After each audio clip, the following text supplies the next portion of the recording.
And I think we need this. We need this feeling of, I got this on many levels. And it always starts with us. I love drawing parallels between me and the world because what's inside is a mirror to what's outside. So my inner mess may be my outer mess. And in my case now, my menopause spills into many areas. Cue music. Places, everybody places. We're starting in 3, 2. Welcome to the Autoimmune Hour, where we look at the rise of autoimmune disorders. I've brought together top experts that range from doctors, specialists, nutritionists, researchers, and even those recovering from autoimmune to bring you the latest, most up-to-date information about autoimmunity and how to live your life uninterrupted. Thank you for joining us here on the Autoimmune Hour with Sharon Sayler. Always seek sound legal, medical, and or professional advice regarding any problems, conditions, and any of the recommendations you see, hear, or read here on the Autoimmune Hour, Understanding Autoimmune, and Life Interrupted Radio. Join the Autoimmune Hour's Courage Club. Sign up now at understandingautoimmune.com. Now, back to your host, Sharon Sayler. Welcome, everyone, to the Autoimmune Hour. I'm Sharon Sayler from SharonSayler.com and, of course, from UnderstandingAutoimmune.com, where you'll find over 460-plus episodes of the show. And tonight I have a dear friend on, and I'm really excited because I always have a great time with her. Let me introduce you to her. I'm going to read her bio because it's an amazing bio, and I want you to hear it all. Her name is Barbara Wittmann, and she's the CEO of IT Zeitgeist. She's an expert in digital leadership and aligns people and technology for sustained global success. And one of the things I love about Barbara is she sees connections that most people don't see, and she makes it simple and very strategic. She's also an award-winning author of Meetings in Moccasins, and she helps organizations with effective digital transformation, smarter global expansion, mitigating risk, and leveraged IT. Now, she runs her own private practice and works with top global SAP retailer consultant and a key member of the SAP business process renovation team. I also want to say she holds multiple patents, too. She's a longtime friend. Welcome to the show, Barbara. Hi, Sharon. Thanks for having me. Now, the reason I wanted you on was I saw in Forbes your wonderful article called Navigating the Parallels, Digital Transformation and the Menopause Journey. Now, I know community, you're like going, what? I'm telling you, she had some amazing parallels that not just parallel menopause, parallel autoimmune and health, and I think parallel life. And so all 9 of your little factors, I was like, that just applies into so many areas of one's life. I don't know, maybe this is just you, Barbara. I've never asked you this question. What I love is you're able to take on the surface, very different things and find the parallels. Is that a trainable skill or is that just you? No, I believe it is a trainable skill, and I think it's a skill that everyone needs in this world because we do need to find the connections between things, right? This is where the magic happens. This is where innovation happens. And when you find the connection, that's when you can find similarities, common ground. You can start talking. Connecting things that may not be connected at first sight kind of jolt people awake, right? You get their attention, and that's what I love doing. And that's what you're really skilled at. And what I love, and I'm thinking about it, is as I'm trying to draw parallels to things, it often releases some fear inside me. Oh, I was able to do that over there, and it's very similar to what I'm being challenged with over here. And I find that it calms me down and I have clearer thinking around things. And so I'm thinking about when I'm not feeling well or something like that in my wellness journey, I can often tell myself, this is really similar to what we had to do 2 years ago, or this is what we did over here. And I'm able to go, okay, I got this. Yeah, exactly. And I think we need this. We need this feeling of, I got this on many levels. And it always starts with us. I love drawing parallels between me and the world because what's inside is a mirror to what's outside. So my inner mess may be my outer mess. And in my case now, my menopause spills into many areas. I think that's true for a lot of us. And we could say autoimmune spills into many areas too. But one thing I loved, you have 9 common parallels. I'm sure there's plenty more, but these 9 I just nodded all the way along, including number 1, the knowing nod. And I have to read this, guy, so I have to get in close to the screen. Oh my goodness, and that's the part of the menopause aging thing too. You have to get closer to the screen, right? Both digital transformation and menopause have become buzzwords, and when brought up in conversation, everyone seems to nod knowingly. However, truth be told, until you're in the thick of it, you're in the whirlwind of surprise and confusion. And I love that. That's so true. There's this sort of, as I mentioned and we talked about a moment ago, this knowing nod, or this is similar to, but I wanted to talk to you about the whirlwind of surprise and confusion because that really intrigued me. One of the things I teach when I'm doing my communication work is that surprise is usually the enemy of competence. My longtime mentor, Michael Oh, Grinder, always used to tell me, whatever you can do to alleviate surprise makes you much more competent. that's an interesting. I've never heard of that. But yeah, I think it makes you vulnerable. Surprise makes you vulnerable. And what are some things that you do to overcome this whirlwind of surprise and confusion? You're one of the most strategic people I've ever met. So I'm just want to pick your brain because I don't like being surprised on any level, whether it's at work or it's in the doctor's office or if it's at home. So first of all, I'm trying to understand things, right? I'm loving digging into things about me and uncovering new stuff that I didn't know. So when my body is doing odd things, I'm like, wow, that's interesting. I'm trying to look at it with a positive angle. Because if I say that is super annoying, I'm going into the self hate spiral and I really don't need this. I can find many other reasons to beat up on myself. So I need to look at the positive thing first. I always look at it, wow, that's interesting. And then I'm like, I wonder what's behind it. So I go into surprise with curiosity. And this is a childlike feature. And I love watching my little nieces exploring the world, and I can learn so much wisdom, right? We've totally forgot it, especially once we hit a certain age. It's like the whole exploration thing is done with. So we need to uncover and get back to it. That's also how I look at my work. I could go into projects when I take them on and I can say, what a mess, right? Or I can look at it as an amazing adventure and layers of treasure hunting. I love that layers of treasure hunting. That's fantastic. And I did not know this about us. We've known each other for quite a while. I have this little file in my head called the Isn't That Interesting file. And when I don't understand something, I just file it in the interesting file until I can figure it out. Yeah, yeah.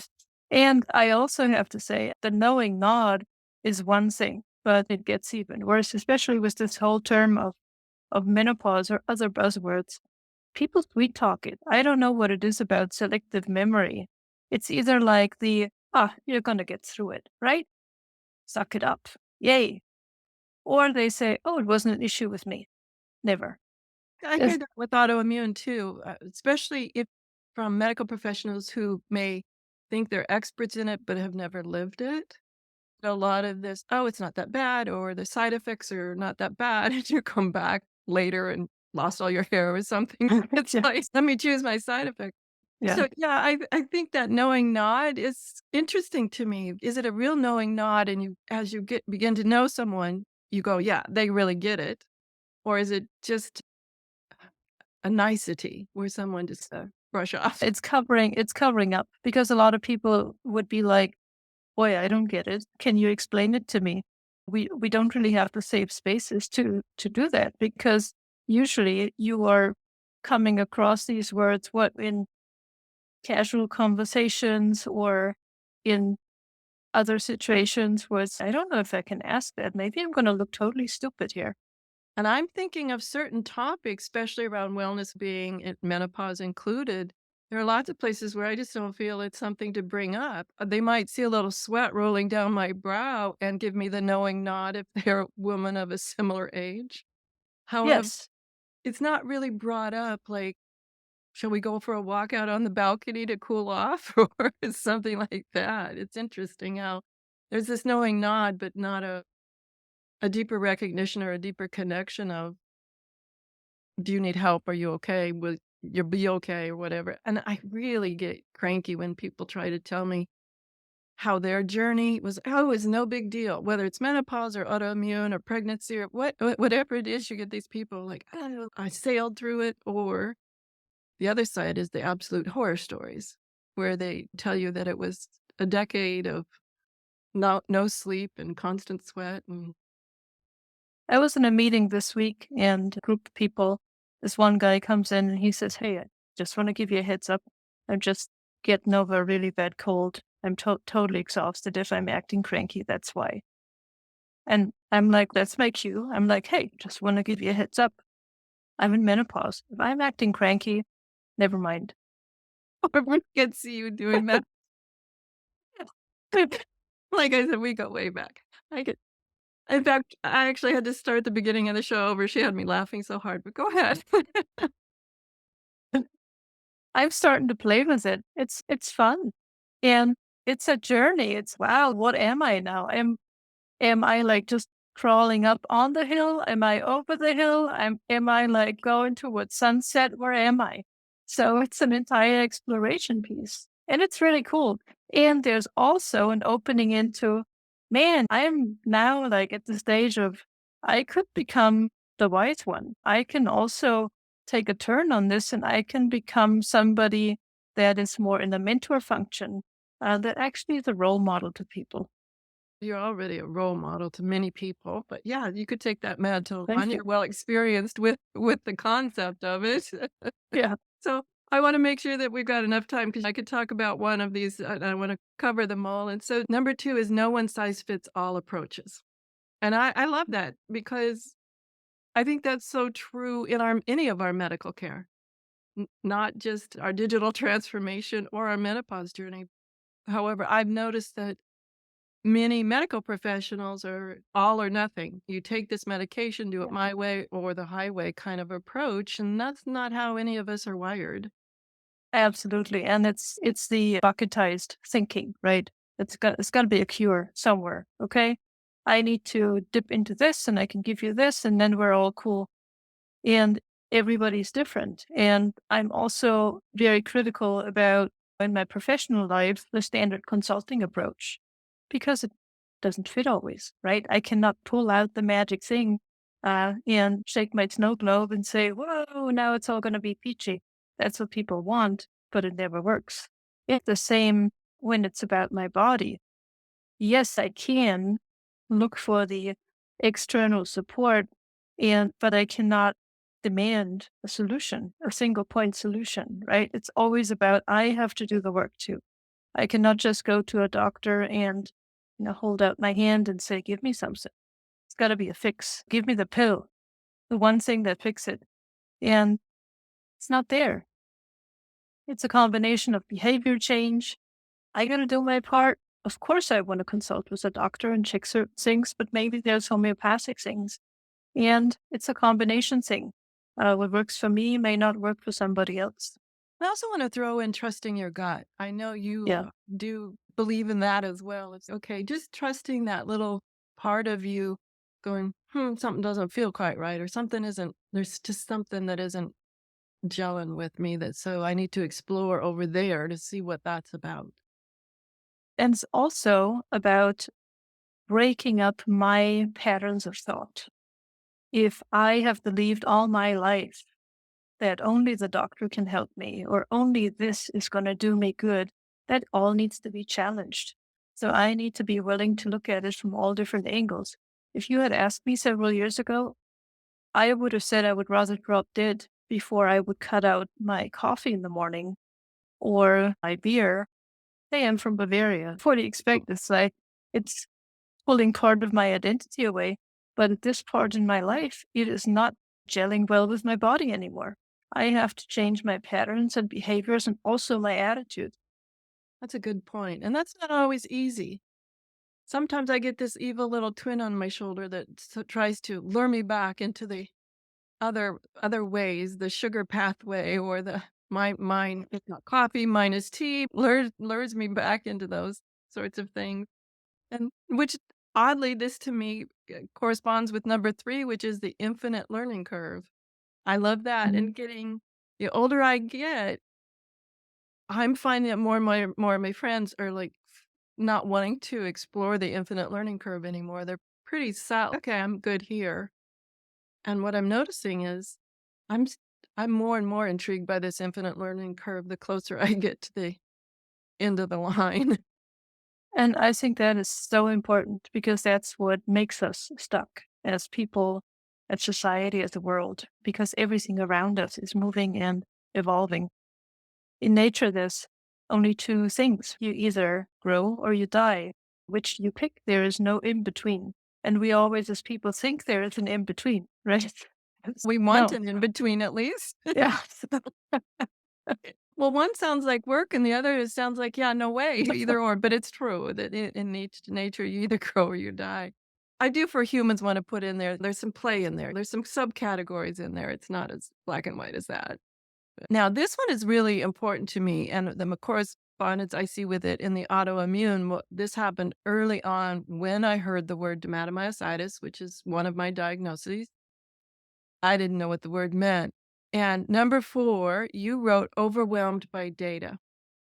Mhm. And I made the mistake after I heard the word and left the doctor's office because I think my ears closed up. I heard a word, their body language was pretty solemn, so sorry kind of thing. I think my ears closed up. So what do? I go to Doctor Internet right away. Well, I was immediately overwhelmed by scary statistics and all sorts of things that, with that diagnosis, this number of people develop this and that. And I'm just like, that was scary. And I don't think that was wise. And I didn't think about being overwhelmed by the data. I was overwhelmed by the need to know what does that word mean to me. right. And then it's the question, how much do we dig into it?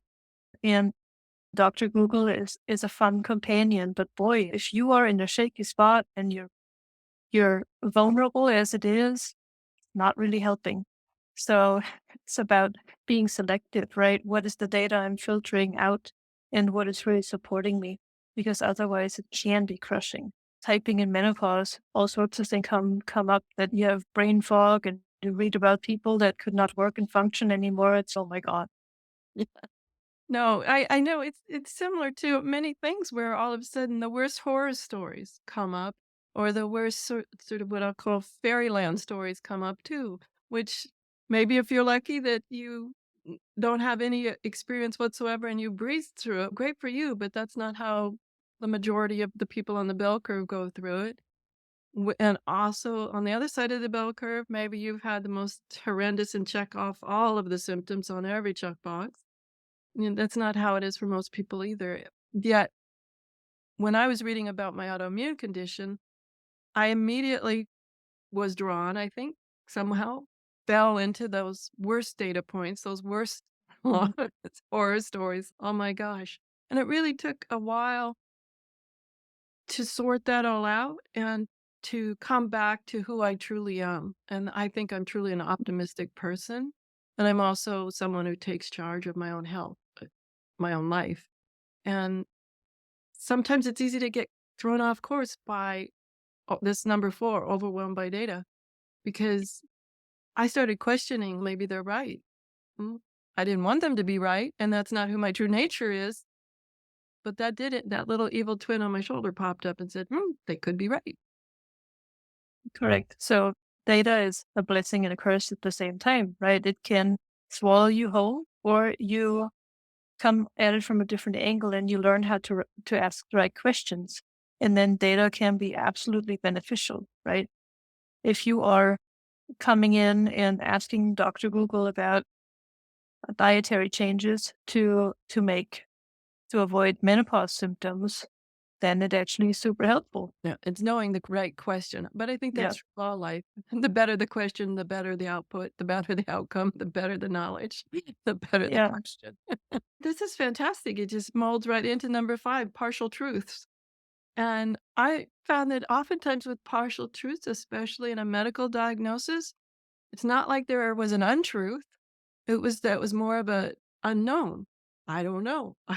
My own private personal health care provider, the MD, the overall family practitioner, he knew enough to diagnose us and send me to a dermatologist, but he'd never seen a case himself. So it wasn't that it was an untruth, but he only had part of the truth.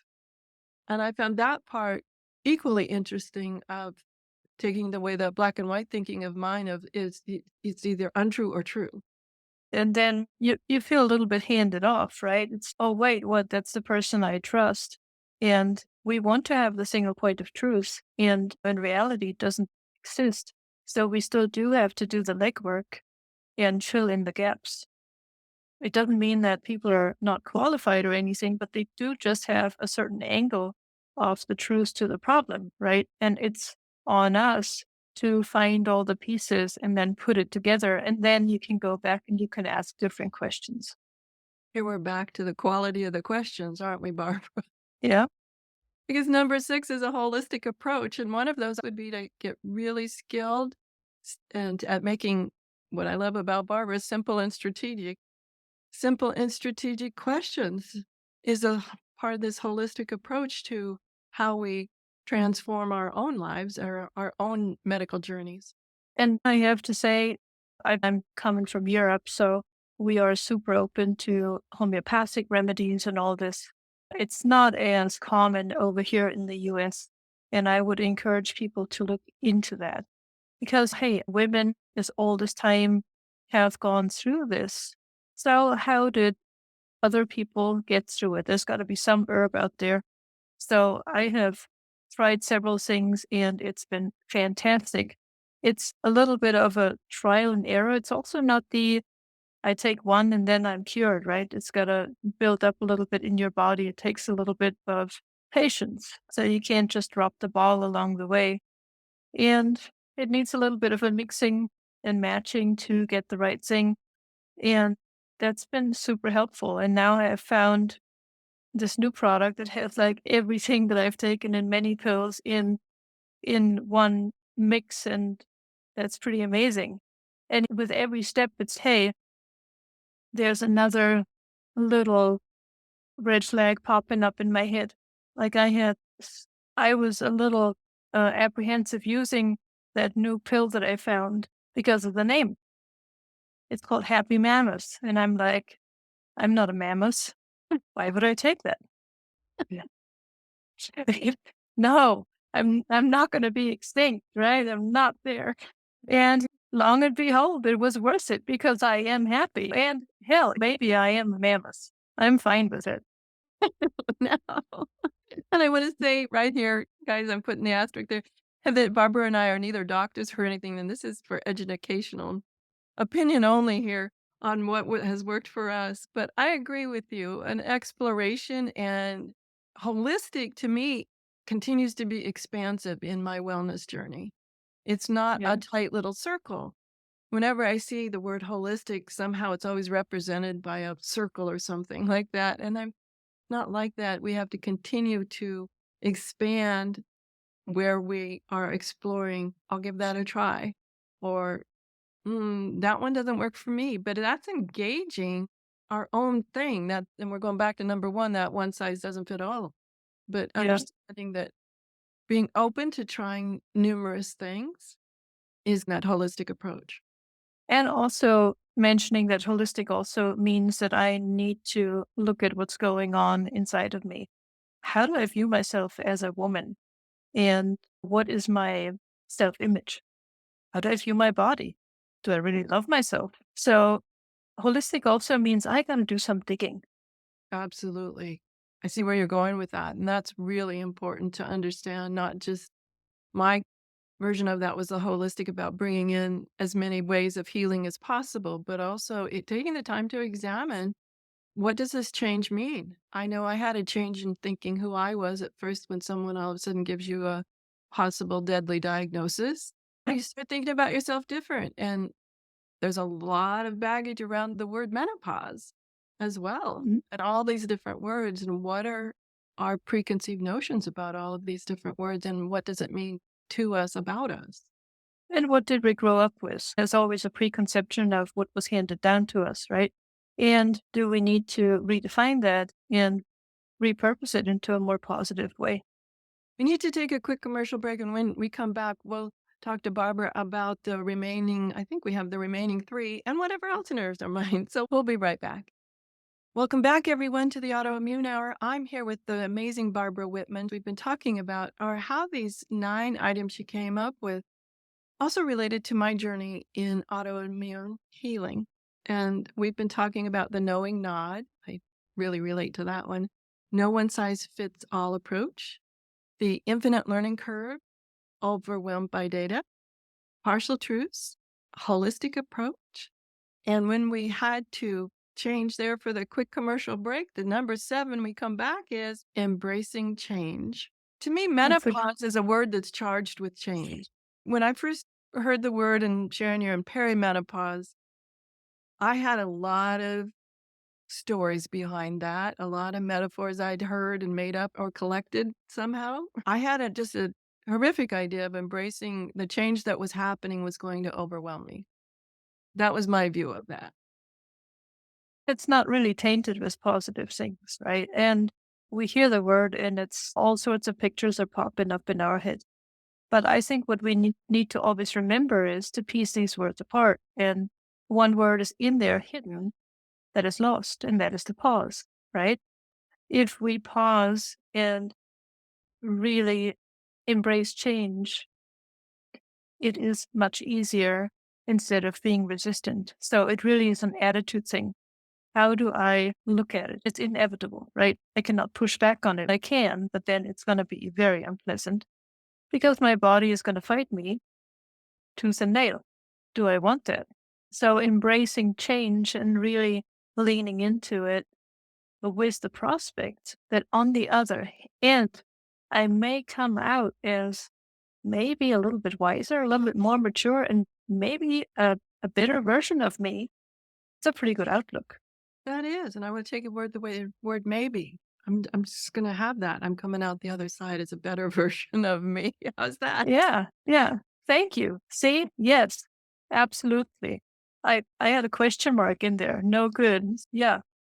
What I think about embracing change is constant, and it's just somehow this word menopause or any sort of medical diagnosis to mind is so charged with negative news and sadness and all of that, that it really, to me, and when you think about it very at the 30,000-foot level, change is change. It's just how Yeah. you adapt to it. Yes. Yeah, absolutely. And it's how you adapt to it and what is the story attached to it. Adoption is one thing, but what is the storyline that keeps going in your head repeatedly? And how can you change that storyline? And that's when it gets interesting. How do you change your storyline? The chatter in my head is like restless, ever going, right? And I do know that with the chatter in my head and with the thoughts, I do create my reality. So it is all about implementing better habits and changing these things. So I work a lot with affirmations. And this to me is a daily thing I do. And I recorded my own affirmations whenever I have time. I do listen to them, and it's a 10-minute thing and it keeps going. And it's all about you got to repeat it many, many times. You got to repeat it to believe it. So you just got to overpower all the other story points. I like that you recorded your own voice. Oftentimes, when I'm trying to listen to someone else's meditation, and I know on the show I sometimes have meditations in there, but I understand that there's a slight disconnect whether I want to hear my own voice or I don't want to hear my own voice. Personally, I like hearing my own voice on my own affirmations and meditations. And yet, it's an interesting thing about recording your own voice or having someone else record your affirmations is knowing that about yourself. Is it an Yeah. outing that you appreciate, or is it the internal and hearing your own voice that is soothing to you? Which one is more soothing? It's got a very different effect. The other thing that's super powerful is if you look in the mirror and you read your own affirmations, if you realize that when you watch your whole body gesture and your facial expressions, am I really believing what I'm reading? I can do better than that. There are a couple of tricks. Yeah, there are a couple of tricks. And it brings up an interesting thought in my mind of one of the things I use in my communications work is when people need to video themselves, they're very critical and they're like, no, I don't want to see it, or all that kind of thing happens. One of the things I like to do is have them coach that person on the video. Yes, it's themselves. Yes, it's them. However, coach themselves in third person. So always say, watch your video as you, and you can be as critical, like, what was I thinking? My hair, gosh, the camera really does add weight, whatever it is. Say all of that out. Be as critical as you want. And then rewatch it. And by the third time or so that you're watching it, it's becoming normalized in my mind. That might not be the right word, but it's becoming normalized. And then coach yourself in third person. And I find that so helpful in embracing any sort of change. If I was to coach Sharon, I would tell her to fill in the blank, breathe deeper, Right. take a 5-minute break, set the timer so she's up Yeah. every hour and walking for 10 minutes. And it's helpful Right. sometimes when I talk to myself in third person. It is. And the affirmations sound peachy or coaching yourself in third person, but then there's always layers underneath, right? What is the root cause that some people don't want to see themselves on video or something else? It's like there is an underlying belief that keeps them small. So where the fun starts is digging a couple of layers deeper and really see what is my belief about a certain thing. Sticking with that example of menopause, be truthful to yourself. What pops up? I am an old woman. That could be a belief, right? How do I change that? How do I put an affirmation on top of that that I'm still beautiful and amazing? I like that. And you're right. Menopause is one of those words that is really loaded with a lot of stories, not just my own story, but I've learned it from my mother line too. I'm Yeah. thinking of my grandmothers when I was a child talking about it. And perhaps that's where some negative or less than positive things got embedded into my story about the whole journey. Yeah, totally. Totally. So it's like plugging weeds in the garden, right? You plug one out, but then naturally something else wants to grow. If you don't fill it with something positive, the same thing grows again. It's an interesting concept. So you have to plant something positive in its place. You know what, though? I'm totally nodding along and agreeing with all of this. And I'm like going, oh my goodness, part of me just goes, oh wow. It's- It can be overwhelming. I think the wellness journey can be overwhelming, and giving yourself some space and grace to to move through it. But we're coming back to decoding the word, right? And let's not forget that pause always, right? Because we just need to cut ourselves some slack every now and again and say, hey, no, I just want to gotta be nice to myself. This isn't planned, but I find it so fascinating because we're down to number 8, and as I'm looking at number 8, it says completion time varies, and that is so true. I have friends that have started it very early and left it very late, and others who breeze through it no matter what they'll tell you was no time at all.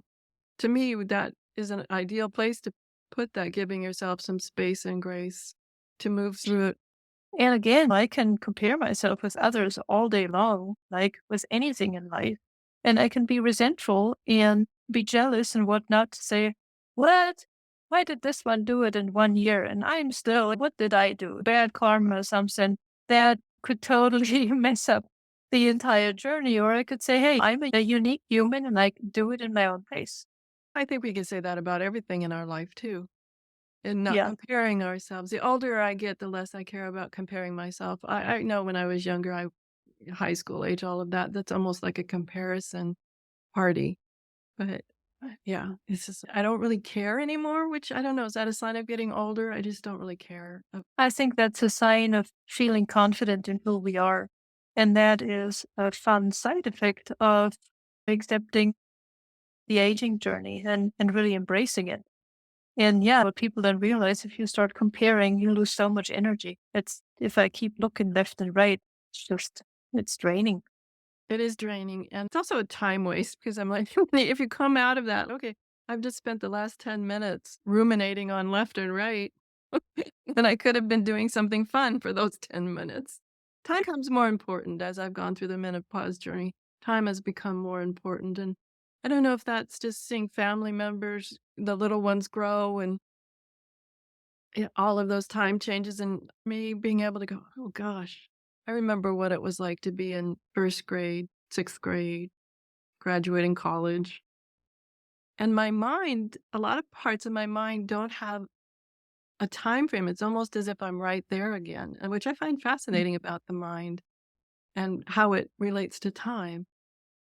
I've also gotten more picky about who I spend my time with because I definitely don't want to sit with people and have a cup of coffee and say, "Oh, right, the night sweats. Do you have those too?" And so I don't want to, at this point in my life, I don't want to talk about problems so much. I want to talk about solutions. I want to talk about how to make this a joyful ride. Absolutely. Absolutely. And then number 9 is the importance of support. Interesting. Mhm. We're just talking about friends and coffee. So the importance of support. That to me is a critical one, to have a large support network. Mm, Part of me always says that it's important to have more than one at least, because I don't want to overwhelm the other one, or make them feel like that's their job now or something like that. And I certainly don't want to fall in the trap of allowing that to happen. It's getting support. What I mean by that really is a peer network. Sitting with friends is one thing, but then if you are sitting with peers, it's a slightly different purpose, right? It is a different quality of conversation because you are really exploring how you can grow together. And it's not about how to keep each other small or the chatter about talking about people and not about solutions. I'm also very selective at this point. How do I get my support network going? And what kind of people do I surround myself with? And if we go by that theory that we become who we're hanging out with, dang, I got to do better. I think, You're excluded, okay? yeah, okay, good. I can stay in the circle. Okay, that's good. Got me a little nervous there, Barbara. But no, it's true. I think about the people I hung out with going all the way back to college days, high school days. I don't see those people anymore. Yeah. It's just whether it's a bad thing or a good thing, I don't know, but I don't. I think the importance of support to me is also understanding how we can support ourselves and where do we need other support, and giving voice to it, having honest conversations with people, because the last thing I want as I age, and this goes beyond menopause, I see it in my elders, is to make some one person think that they're responsible for my care and only they can do that or something like that. That's something I think about a lot, is the importance of support and having a strong network, but also then extrapolating that out, and what kinds of support do you need now and what kinds of support will you need in the future? Which goes back to asking the right questions, right? There we are. I've said that about my work, and every time something's usually gone wrong, I think we could have asked a better question there to find that one little surprise moment out before this all started, right? So yeah, but that I like that because it talks about the diversity of people in the support network, right? That each brings a different angle to it. So it all becomes a big pie of things. And there's also an element to it of course I want to share things that are near and dear, but I need to feel like I'm in a safe space. Absolutely. And then one thing came to my mind as we were talking, because we've been friends a long time, was how can the importance of support on our conversation right now has just been about, I'll say about the internal, like me, kind of thing. What about the question of how can I be a better support for my friends, family, and peer network? What is the external part of that? How do I become a better support Yeah. for those that are walking alongside me? That's a really important question. And you know what I think we ask that not too often. What would happen if we were actually going to ask those who are closest to us and say, "Hey, you've done so much for me. How can I support you?" That's a great question, a starter question. But part of me, my first response, Barbara, if you ask that over coffee sometime, no, I'm good. I think I would brush it off. I would have to really stop and I'd say, "Thank you, I appreciate," or something like that. Wow. But I fully agree. And it's our natural defense mechanism, right? We only go so far and we only show so much about ourselves.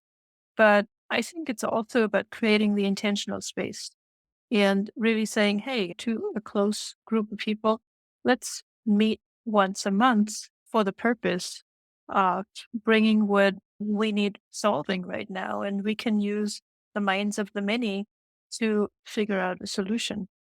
So I think it's also about creating intentional spaces where we can ask questions and where we can go just a layer deeper. And we're back to that question of safety that you mentioned not too Mhm. long ago, is finding those support communities, support people, and cultivating that place where trust and safety is really paramount, really Yeah, one of the driving values behind it. right. I don't know if it's as I get older, or I don't know if it's because of technology, that when I first opened my first business in my 20s, all my clients were local and my community was local. And now, as through various businesses and opportunities and things and data, I'm pre-internet. So I remember the old days, so to speak. Yeah. Building those communities and finding those communities. In your experience with technology, and I know this is the person to ask, is it easier or harder? Because my friends like you are around the world now. Yeah. It's a yes and doing a lot of Zoom meetings and Teams meetings. There is a connection, but it's different. I think we need to mix things up. We need to meet in person, but then make it a, a ritual, if you will, in in an extended way. So I still meet with my clients, for example, and I'm pretty adamant of go and seeing them once or twice a year. But then we meet for a specific purpose and a reason, and we build things around it to really bond as people. And I think that's super important. And that's also important for groups of friends or peers or whoever. You can meet online as often as you want, but you need the in person time. And that can be once a year. I like that. I like that. And I was thinking about that and how many times during the pandemic, everything shifted for me. I'm still catching up with people where I probably was on the road a couple hundred days a year there before the Mhm. pandemic. And then all of a sudden I did lose track of a lot of people. And still at Yeah. this point, catching up, oh, I haven't heard from so and so in such a long time, and sending an email or picking up the phone and really surprising them when my phone number and name appear on their. They're like, oh, I didn't expect you to call. But I find that Yeah. fun. But good for you for reaching out. And I think that's great. And see where they stand and if there still is that connection that was there before. So it's good. But yeah, we Well, cannot think that technology is a total substitute for in-person collaboration and group dynamics and whatnot. It is a tool, and we always have to see it as a tool. there's something about being in the same room, the same space with people that Mhm. you connect at a much deeper level. And you and Yeah. I have been in the same space numerous times, and yeah, and so I love seeing your face, and I can almost feel that connection that we have when we're in the same room together. And yet there's still this, oh, I can't hug her from here. I can't hug her from here. But we can send air hugs, right? We can. We're just down to the last couple of minutes. I know I've asked the majority of questions, but what would you like to share that I haven't touched on? We touched on a lot of things, and I love the red thread that kind of emerged from it. It's like it kept going in waves, and I'm learning a lot of things here. And I'm learning that it's all about asking the right questions, right? So I I gotta sit with that a little bit and reflect on it once I get off this call. But it's been really fun. And the only thing I can encourage with people is use what's going on with you and reflect it into your professional and personal life. Make it a scavenger hunt. And what I discovered is what's going on for me in menopause is totally reflected in what I'm dealing with in a work environment. it may be a very strange connection, but at the end of the day, it's exactly the same thing. So what I figure out about myself, I can bring to my clients as a benefit, right? So it's a yin and yang kind of thing, and it goes back to this whole theory that what's within us is around us. So it is all a fun journey, and it all depends on the angle. And one of the things I admire and adore about you, Barbara, is how comfortable you are with sitting with yourself and pondering yourself and choosing ways to enhance and improve and expand. It's just amazing. I love how your mind works, my dear. I'm almost 50 and I'm starting to love myself. Who would have thunk? Good. Bravo. Bravo. We're out of time, Barbara. Thank you for joining us. I really appreciate this, and I love the article. To me, it was much more, I could see so many approaches to life in it and understanding that it's really not all that hard. I think it's a lot harder in our minds. We make it a lot harder than it really is. It was great being with you, Sharon, as always. And we had some good laughs and we had fun along the way. And yay. And that's the most important part. Good laughs and fun along the way. Everyone, that's Barbara Wittmann, and she's CEO of IT Zeitgeist. And I'll put her bio up on the show notes as well. So everyone, have a great week, whatever your adventures, and join me next week for another brand new episode. Enjoy. And before I go, be sure, if you're watching this on YouTube, to please subscribe below and also hit the little bell to get notified of when the next interview goes live. Thanks for sharing, and thanks for helping us grow YouTube.